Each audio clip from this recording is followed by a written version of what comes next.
زنده هستیم و زندگی نمیکنیم. بسیار دردناک است. این طفلت که منتظر یک لقمه نان است که تو برش داده نمیتونی، بسیار به یک مادر سخت است. بسم الله الرحمن الرحیم. الحمدلله امروز جای خوشحالی است. امروز بازم دل 400 نفر از هموطنان ما شاد میشه.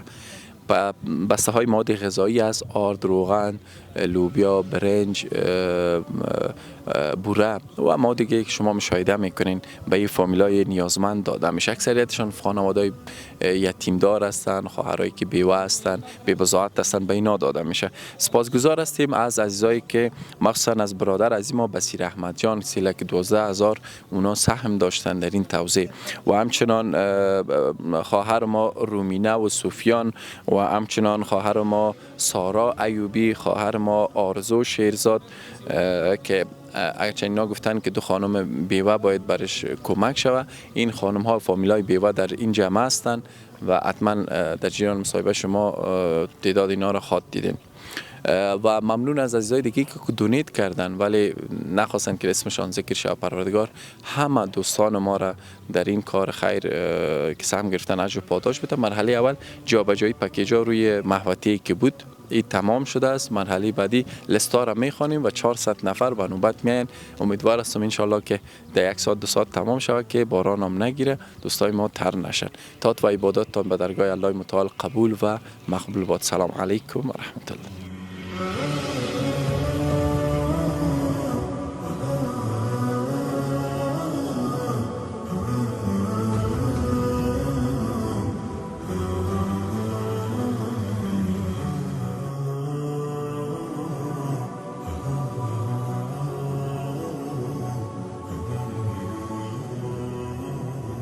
خوب هستین شما؟ خوب هستیم نیماری. چطور است وضعیت اقتصادی تان؟ چه کس نانآور خانه است؟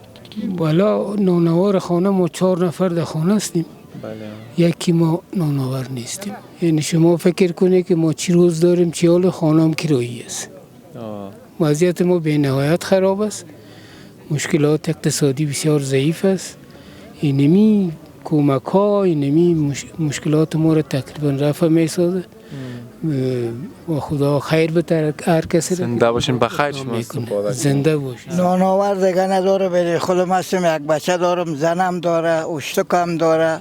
آن هست کار نمیکنه، غریبی نمیکنه، دیوانه شده، اعصابش خراب است. 2 سال میشه اعصابش خراب است.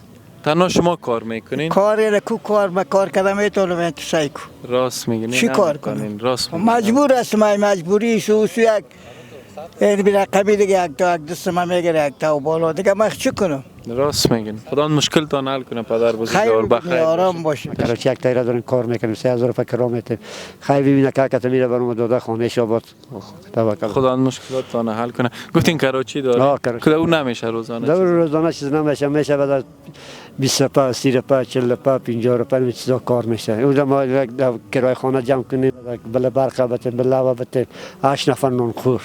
بله. می خیر ببینه که میاد که به ما کمک کنه. خداوند جان و جور بده. شما هم بخیر باشین، بخیر باشین، زنده باشین. پلار یا چی ده؟ باندې ده؟ هغه معذوره ده؟ خو دا کولای شي چې وړئ؟ خانم دی؟ خارس جان. چطور است وضعیت اقتصادی تان که وضعیت بیادر خراب است. این تو خراب است که بیخی اشتکای مریضه پشت زوم و پشتی هرچی میگرده. شما کیست نانآور خانه تان؟ خانه بچه مریضه است، هیچ کس ندارم در خانه. خونه ما تنها کار میکنه؟ تنها ما خودم اشتکای ما میگرده، کباب و چیزا را جمع میکنه، بر ما میاره، ما میخورم.